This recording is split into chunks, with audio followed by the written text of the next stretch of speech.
Christopher, you're a disgrace to this family. Leave. You're not wanted here. Those harsh words came from my dad and my brother Alex's wedding, and there were a lot of people around. Alex didn't stand up for me, and I was about to leave in anger when a wedding staff member asked for help in an emergency. This moment ended up being when my dad realized who I really was, and it surprised him. My name is Christopher, and I have one brother, Alex. Our dad is a lawyer and was always tougher on Alex than on me. Growing up, we didn't have any free time. We had to study all the time, and we weren't allowed to play with friends. I worked hard to meet my dad's expectations and to be as good as Alex, who I really looked up to. But no matter how hard I tried, I always felt less than Alex and disappointed my dad. The first big event in my life was taking the entrance exam for a fancy private school. I knew it was a long shot, but I tried anyway because my dad wanted me to. Of course, I failed. After that, my dad mostly ignored me and only talked to Alex and my mom. I ended up going to a local public high school, where I felt stressed for 3 years. Dad and Alex continued to ignore me, which hurt a lot. "Are you okay?" my mom would ask. She was the only one who treated me kindly. I told her, "Yeah, I'm fine," but I felt like I needed to find my own way. So right after high school, I left home without saying a word to my dad or Alex. I only left a note for my mom because I was desperate to get out. I found a job where I could also live, which was lucky. I applied for a job at a hotel and got it right away. Since I started working, my life has been much better. It's not as strict as it was at home, and I can focus on what I need to do. Christopher, another mistake. How many times do I have to tell you I'm sorry? I'll fix it right away. My boss, Michael, is really tough. I was just a high school graduate, so I didn't know much about the real world, and I kept getting in trouble. Still, I worked hard every day, but it was a different kind of tough than my dad. Michael actually praised me when I did well. When I did well at my job, it motivated me to keep improving. Something memorable happened at the beginning of the new year. New Year's is the busiest time for the hotel, and after completing my training, I was finally allowed to work on my own. This year, the hotel was more crowded than ever. During the busy dinner service, guests either ate in a big dining room or had their meals delivered to their rooms, making things really hectic. Even though I was new and still learning, I worked hard. On New Year's Day, a coworker caught the flu, so we were short-staffed. I worked really hard, probably putting in double the hours allowed by law. Just when I thought things couldn't get worse, a pipe in the kitchen broke during dinner service. Of course, it was New Year's Day, so no plumber was available. Our manager, Michael, was getting more frustrated by the minute. I decided to take a chance and said, "Michael, can I try to fix the plumbing?" He and the others looked confused, but it was out of options. With some hope, he asked, "Christopher, can you do it?" I got to work on the plumbing. I had gone to a science-focused high school after not getting into a private one, where I learned about engineering and gained some hands-on experience.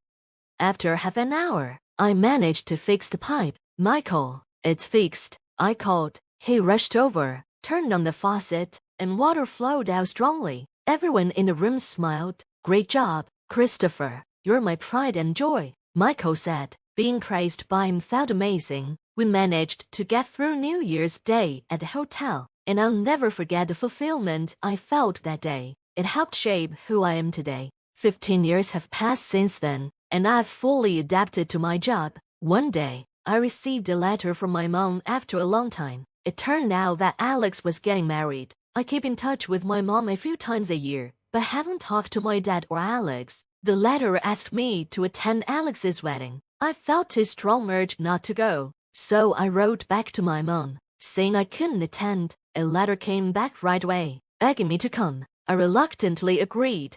The wedding was at a fancy hotel. Alex's bride was from a prestigious family, and the guest list was bigger than the ones at my hotel's New Year's celebrations. I thought it was typical of Alex and Dad to have such an extravagant event. I suspected that Alex's bride was chosen for him, possibly through a party arranged by Dad or some political marriage. On the day of the wedding, I wore a suit I had for a few years and headed to the venue. I checked in at a reception and was taken to the waiting room, where quite a few people were already gathered. They all looked like high society folks. In the back, I saw Alex's bride, a beautiful woman with long hair, standing alone, with no one to talk to. I started to watch the people around me. When I looked at the men, I recognized their faces. One of them looked unhappy. It was my dad and Alex. They walked up to me. "Why are you here?" Dad's deep voice asked. It had been years since I heard him speak. "Is it wrong to celebrate Alex's wedding?" I said. "Oh, and congrats, Alex." Alex looked conflicted. He probably couldn't express his thanks in front of Dad. "What have you been doing all these years?" "I bet it's some worthless job," Dad said. "Christopher, you shouldn't be here."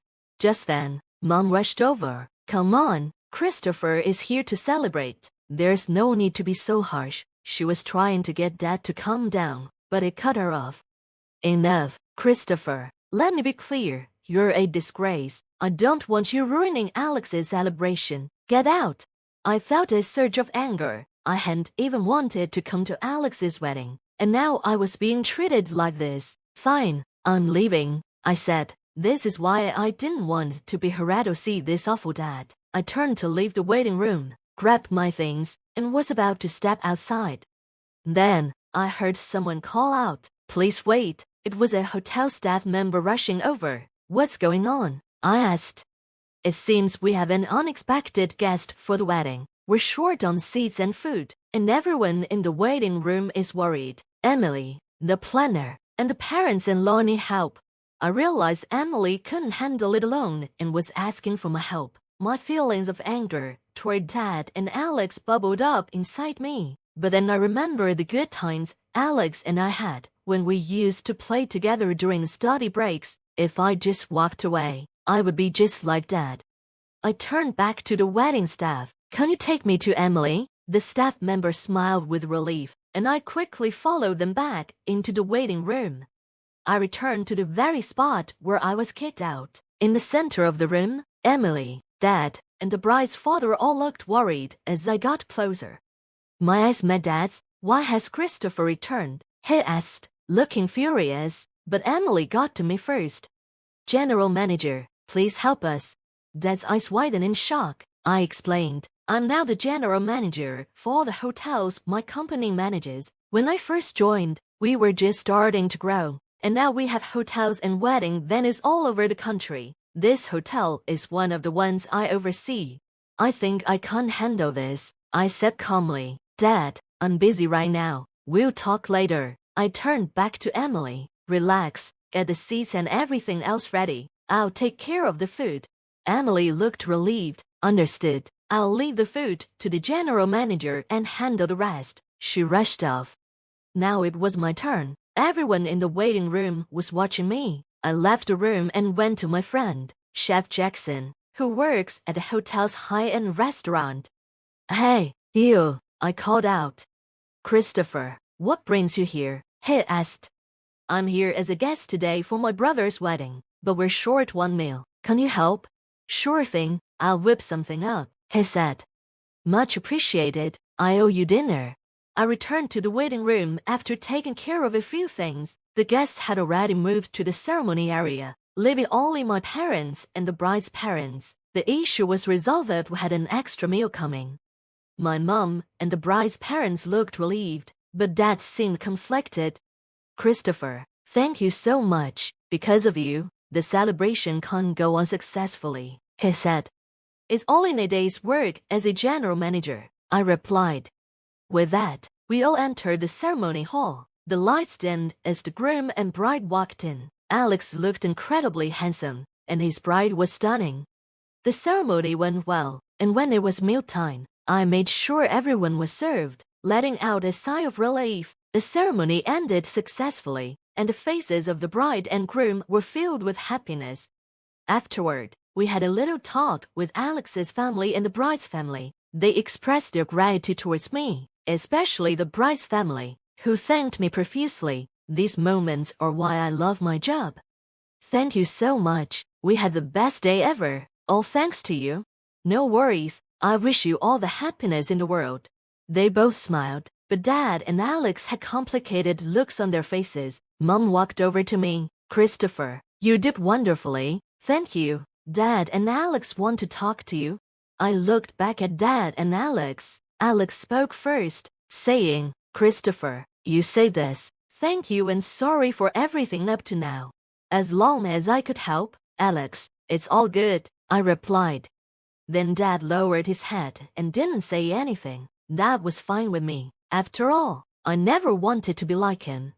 Just then, my phone buzzed in my pocket. It was the manager from a hotel in the next town over. Looks like I had more work, but I enjoyed it, so I didn't mind. All right, I'm off. I've got work to do. You two take care. I probably wouldn't see Alex or Dad again. I left the room without looking back and headed to work. 3 days after Alex's wedding, I was enjoying a rare day off, sitting on the sofa and sipping warm coffee. It was my happy time. Suddenly, the doorbell rang. I wondered who it could be as I went to the door. To my surprise, it was Alex. Alex, what brings you here? I asked as I opened the door.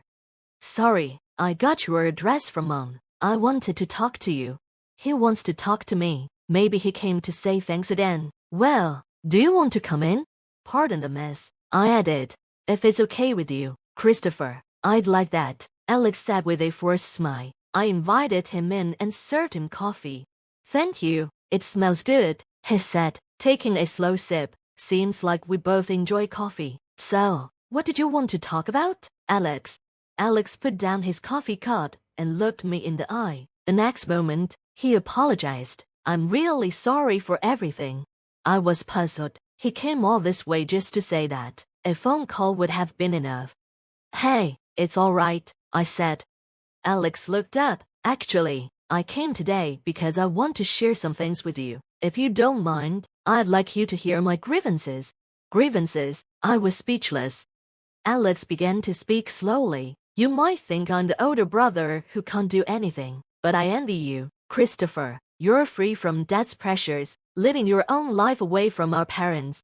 I was surprised. I had no idea he felt that way. Silence filled the room for a moment, and I felt a little guilty. I hadn't intentionally shifted all of Dad's expectations onto Alex. Choosing my words carefully, I said, Alex, I'm sorry. I never considered that you were struggling too. My brother smiled weakly. That's just it. It's not your fault, Christopher. I was the weak one.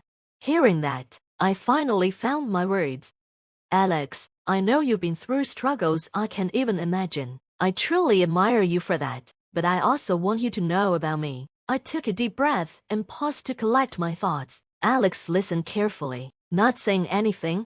Breaking away from our parents and becoming independent wasn't easy for me either. The beginning was really tough. Yeah, it's true, we both have our share of hardships, Alex replied. It seemed like he had more to say, but I didn't consider myself wise enough to convince him, nor did I know what to say. So, I spoke from my heart. Honestly, Alex, I think you should do what you really want to do, without worrying about Dad. After thinking about my words, Alex stood up with a relieved look on his face. You're right, Christopher. You've helped clear up my inner turmoil. Thank you. No, thank you, Alex, for coming over, I said as I walked him to the door. I'll come by for coffee again, he said, leaving with a natural smile on his face. A month later, I received a letter from Alex. He had trained to be a lawyer to meet Dad's expectations, but decided to quit and become a glass craftsman instead. He'd even met his girlfriend at a glass workshop he had been attending as a hobby.